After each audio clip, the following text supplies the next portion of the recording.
Memang Singapura memberikan kontribusi yang terbesar masih ya, memberikan kontribusi terbesar, dan ini sudah selama 10 tahun terakhir Singapura menjadi investor terbesar di Indonesia. Assalamualaikum warahmatullahi wabarakatuh. Salam, Om Swastiastu, Namo Buddhaya, salam kebajikan. Selamat malam dan salam sejahtera buat kita semua. Pertama-tama dalam kesempatan ini saya baru saja melaporkan dan menghadap ke Bapak Presiden untuk melaporkan capaian dari realisasi investasi triwulan pertama tahun 2025. Alhamdulillah investasi pada triwulan pertama ini sesuai dengan target yang dicanangkan oleh Bappenas yang diberikan kepada kami. Dari total target investasi di tahun 2025 ini sebesar 1.905,6 triliun. Pada triwulan pertama ini investasi yang sudah masuk dan direalisasikan dan sudah dikeluarkan adalah 465,2 triliun atau kurang lebih 24,4%. Dari ini sesuai dengan target kami. Bahkan kalau dibandingkan dengan tahun sebelumnya, year on year itu adalah peningkatan 15,9%, atau di tahun sebelumnya itu nilainya 401,5 triliun. Oh, ada di belakang ya. Jadi ini angka yang sangat mengembirakan. Ini menunjukkan juga bahwa keyakinan dan juga confidence dari baik dunia internasional maupun dalam negeri dalam rangka berinvestasi ke Indonesia ini tetap terjaga. Karena kita ketahui bersama investasi itu adalah long term commitment, komitmen jangka panjang. Dan mereka melihat di bawah kepemimpinan Bapak Prabowo ini kestabilan, kemudian juga peace and stability-nya tuh sangat-sangat baik dan sangat-sangat terjaga, sehingga investasi yang masuk ini terus bisa berjalan sesuai dengan target kita ke depannya. Dan yang paling penting adalah penyerapan dari tenaga kerjanya. Jadi dari triwulan pertama ini penyerapan tenaga kerja yang dihasilkan dari investasi yang 465,2 triliun itu adalah 594.104 orang, atau peningkatan 8,5% dari tahun sebelumnya. Dan kalau kita lihat di sebelah kiri, ini pembagiannya. Kurang lebih penanaman modal asingnya adalah 230,4 triliun atau 49,5%, dan dalam negeri itu adalah 50,5% atau 234,8 triliun. Ini pun kalau kita lihat konsentrasinya antara Jawa dan luar Jawa, ini alhamdulillah di luar Jawa justru slightly lebih besar, yaitu adalah 235,9 triliun, dan di Jawa mencapai 229,3 triliun. Nah, tentunya yang ingin saya sampaikan juga, memang kalau kita lihat dari investasi yang masuk ini, memang Singapura memberikan kontribusi yang terbesar masih ya, memberikan kontribusi terbesar, dan ini sudah selama 10 tahun terakhir Singapura menjadi investor terbesar di Indonesia. Adapun di dalam triwulan pertama ini 5 negara besarnya memang adalah Singapura kurang lebih 4,6 miliar dolar, kemudian Hong Kong dilanjutkan oleh Tiongkok. Hong Kong kurang lebih 2,2 miliar dolar, Tiongkok atau China 1,8 miliar dolar, dilanjutkan oleh Malaysia 1 miliar dolar, dan Jepang 1 miliar dolar. Ini saya hanya menggambarkan 5 negara besar yang berinvestasi di triwulan pertama ini. Nanti kami akan memberikan lebih detailnya secara terperinci, kita akan berikan pada saat nanti kita akan melakukan pemaparan lebih panjang lagi. Dan itu pun dalam kesempatan ini saya sampaikan, memang investasi itu nomor 1 memang masih berada di, kalau kita lihat dengan provinsi yang ada, pertama memang masih di Jakarta kurang lebih 15% atau 69,8 triliun. Kedua ada di Jawa Barat kurang lebih 14,7 triliun atau 68,5 triliun. Kemudian Jawa Timur 7,8%, 36 triliun, dan kemudian dilanjuti oleh Sulawesi Tengah 32,7 triliun atau 7%, dan juga Banten yang dimana mencapai 6,7 triliun atau 31%. Dan di dalam investasi ini mereka pun berinvestasi di dalam sektor-sektor 5 besarnya kalau bisa saya sampaikan sendiri adalah industri logam dasar, barang logam dan bukan mesin dan peralatannya, smelter dan yang lain-lain itu 14,5% itu yang paling besar, dilanjutkan oleh 14,3% di bidang transportasi, gudang dan telekomunikasi, kemudian pertambangan 10,4%, jasa lainnya 8,8% dan kawasan industri dan perkantoran itu 8,1% atau 37,5 triliun. Jadi ini saya hanya ingin menggambarkan investasi dan yang sedang berjalan, dan kita melihat di tengah tensi geopolitik yang meningkat, geoekonomi yang meningkat, tetapi alhamdulillah kita masih bisa mencapai target investasi, walaupun kami mengetahui ada berita-berita, mungkin pastinya para wartawan juga akan bertanya juga mengenai LG, ya kan? Tuh, saya lihat udah pada senyum pas saya bilang itu. Ya kalau boleh saya gambarkan sedikit, memang LG ini kan investasi yang totalnya itu tadinya 9,8 miliar dolar, terbagi. Memang ini adalah suatu investasi besar, ekosistem dari miningnya sampai, ini kalau saya bilang dari mining, nickel matte, nickel sulfur, prekursor, katoda, anoda, baterai cell pack, sampai recycle baterainya. Jadi terbagi dalam 4 GV gitu. Dan mereka sudah groundbreaking dan sudah selesai di GV nomor 4. Jadi memang berita yang kemarin mereka mundur itu bukan mundur semuanya, enggak. Mereka sudah melakukan dan sudah selesai di GV nomor 4 senilai 1,1 miliar dolar. Dan yang memang untuk proyek sebesar ini, ya kan, ya tentunya kan negosiasi itu lama, dan memang kita juga melihat, ya kita juga ingin berinvestasi ini berjalan. Jadi oleh sebab itu memang diputuskan untuk proyek ini tetap berjalan, tetapi memang digantikan oleh partner lain. Dan dengan partner lain ini juga sudah berjalan diskusinya. Jadi kami dan pihak dari LG pun tetap komitmen, tetap berinvestasi di bidang-bidang lainnya, dan ini pun masih juga terbuka untuk berinvestasi di bidang yang sama. Jadi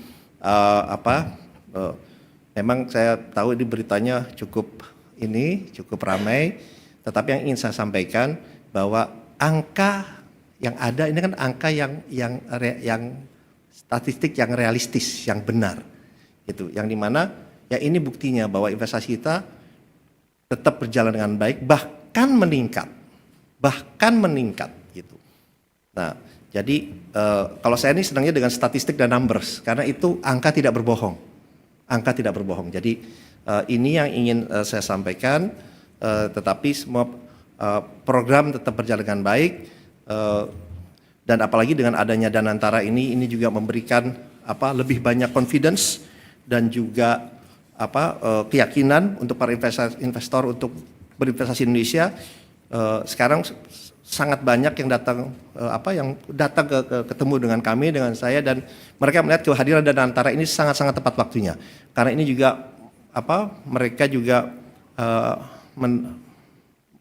menginginkan Danantara bagian dari banyak konsorsium mereka, banyak investasi mereka, dan ini menurut kami bukan signal yang sangat-sangat positif, gitu ya. Apalagi kemarin baru kita ketahui bersama, dalam kesempatan ini kita sampaikan, para teman media juga sudah tahu bahwa pada saat kunjungan Bapak Presiden ke Qatar, alhamdulillah itu juga sudah dicapai kesepakatan, dan sekarang realisasinya sedang berjalan untuk membentukkan joint fund atau investasi bersama dengan Qatar Investment Authority yang disepakati langsung sebesar 4 miliar dolar, yang dimana dari kami, dari Danantara 2 miliar dolar, dan juga dari pemerintah Qatar dalam hari ini melalui QAE, yang dimana adalah sovereign wealth fund dari mereka juga menaruh 2 miliar dolar di bidang-bidang, dan ini akan fokus investasi fokus di Indonesia, walaupun terbuka untuk berinvestasi di tempat lain, dengan bidang-bidang diantaranya prioritasnya adalah hilirisasi, bidang kesehatan, bidang digital ekonomi dan juga renewable energy atau energi baru terbarukan. Ternyata nanti saya juga akan sampaikan lebih lanjut. Alhamdulillah banyak juga, bukan banyak, malah ada 2 langsung yang menghubungi kami, menghubungi saya juga untuk sama-sama membentuk fund perusahaan investasi bersama dengan Danantara di bidang-bidang lainnya, di bidang infrastruktur dan yang lain-lain. Mungkin pada saat ini saya belum bisa menyampaikan detailsnya karena kita juga sedang berbicara untuk mendetailskan, untuk merealisasinya. Kami berbicara dengan ada 2 fund dari negara lain, insya Allah juga bisa terrealisasi. Kembali lagi ini membuktikan bahwa confidence, kepercayaan dunia luar terhadap Indonesia ini sangat-sangat baik, dibuktikan dengan investasi yang masuk sesuai dengan target, investasi yang akan masuk pun juga makin meningkat, dan insya Allah ini memberikan asas manfaat yang sangat besar untuk bangsa dan rakyat yang kita cintai ini. Mungkin itu yang ingin saya sampaikan. Saya terbuka untuk pertanyaan dari teman-teman wartawan. Terima kasih.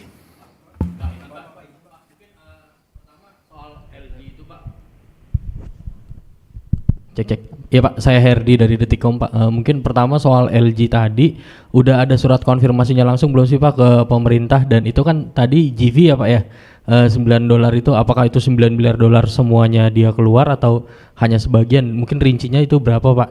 Terus kemudian mungkin penggantinya Pak Bahlil udah sebut Huayo Pak yang punya pabrik nikel di Cina, itu apa benar Pak? Dan dia komitmennya berapa ke sini gitu Pak?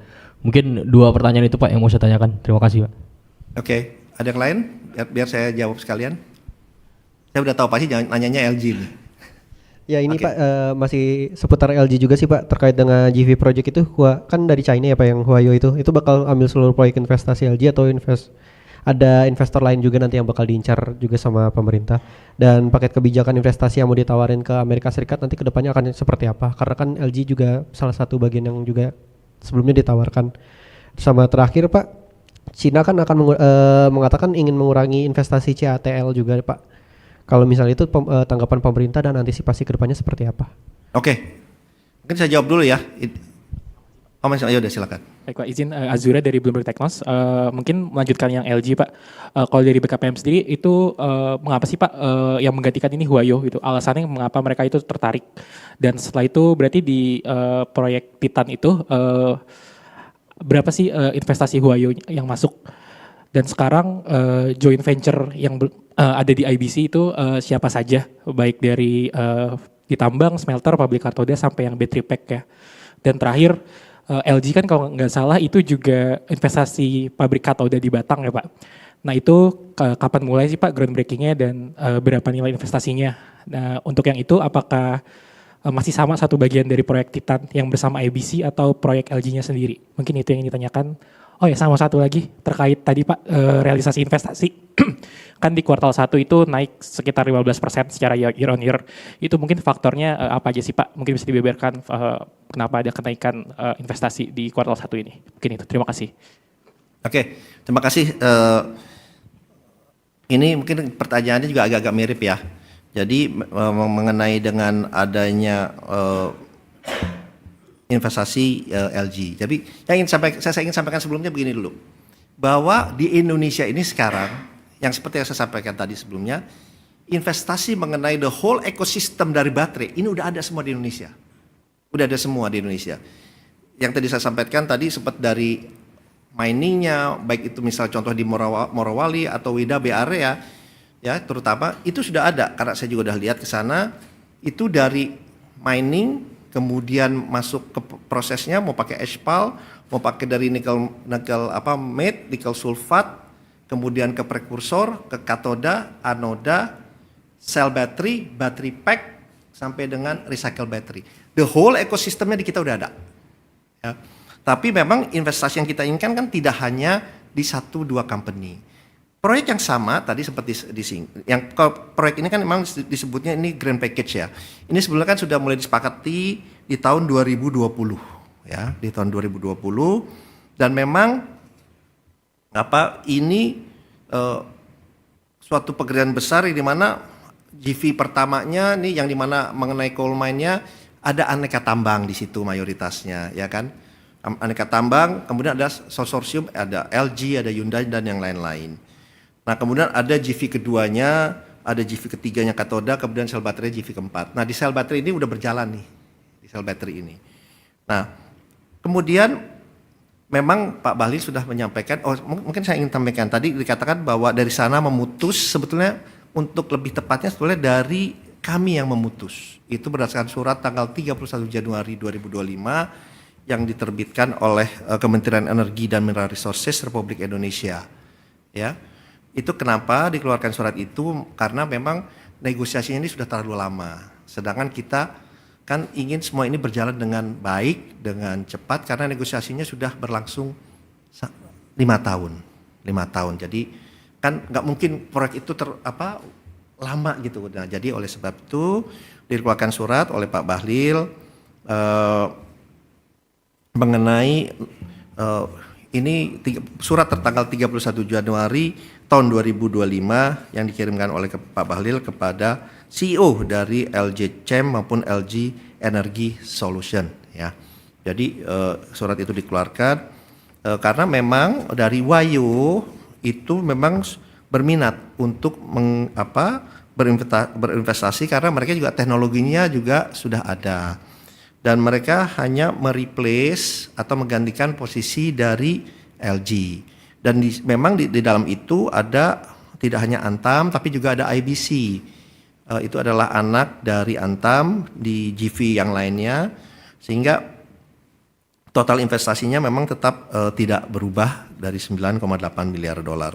Jadi karena memang Wayo ini kan dia juga udah investasi di Indonesia sebelumnya di bidang yang hampir sama juga. Jadi mereka sudah sangat memahami. Kalau tanya kenapa Wayo, ya mereka udah berinvestasi sebelumnya bahkan jauh lebih besar, dan mereka pun udah berinvestasi di mana, di daerah WDB juga. Jadi mereka sudah sangat-sangat paham, sangat-sangat mengerti, dan di saat bersamaan dia juga sudah mempunyai sources untuk pengembangan ini ke depannya. Jadi oleh sebab itu Wayo yang masuk rencananya untuk menggantikan LG gitu ya. Jadi dan kita sudah bertemu dengan Wayonya, saya sendiri juga sudah bertemu dengan Wayo, sangat-sangat positif karena mereka sudah sejak tahun 2024 ya, akhir 2024 ini sudah menyatakan minatnya untuk menjadi konsorsium dari LG ini. Jadi sebenarnya dalam konsorsium LG itu sebelumnya memang sudah ada Wayonya. Jadi mereka sekarang ya menjadi leading konsorsium, itu aja. Jadi saya ingin sampaikan bahwa investasi yang lain berjalan. Kalau ditanya kenapa sih investasi tetap berjalan, tetap tumbuh, ya karena ada keyakinan gitu bahwa tadi yang saya sampaikan, kalau investasi kan komitmen jangka panjang ya, dan tentunya mereka menganalisa dari segala macam aspek atau sudut, yang dimana tidak hanya dari segi returnnya juga, tapi juga dari segi itu yang saya sampaikan, kestabilan, kedamaian, dan yang lain-lain. Jadi oleh sebab itu hal yang baru saja terjadi ini, ya kita lihat kedepannya akan menjadi lebih baik, dan kembali lagi, apalagi sekarang juga sudah ada Danantara yang kita pun bisa berinvestasi secara langsung dan tidak langsung di banyak program, di banyak proyek yang memang memberikan dampak besar, terutama dari segi penciptaan lapangan pekerjaan, dari segi peningkatan ekspor, dari segi pengurangan impor, dan yang paling penting adalah bagaimana dari segi peningkatan dari sumber daya manusia kita. Mungkin itu jawaban saya, terima kasih. Cukup ya?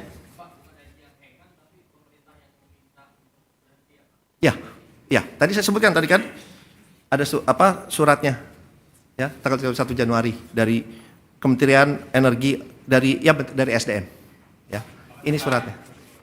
Oke, cukup ya, terima kasih ya, makasih teman-teman wartawan. Wassalamualaikum warahmatullahi wabarakatuh. Download Tribun X sekarang, menghadirkan lokal menjadi Indonesia.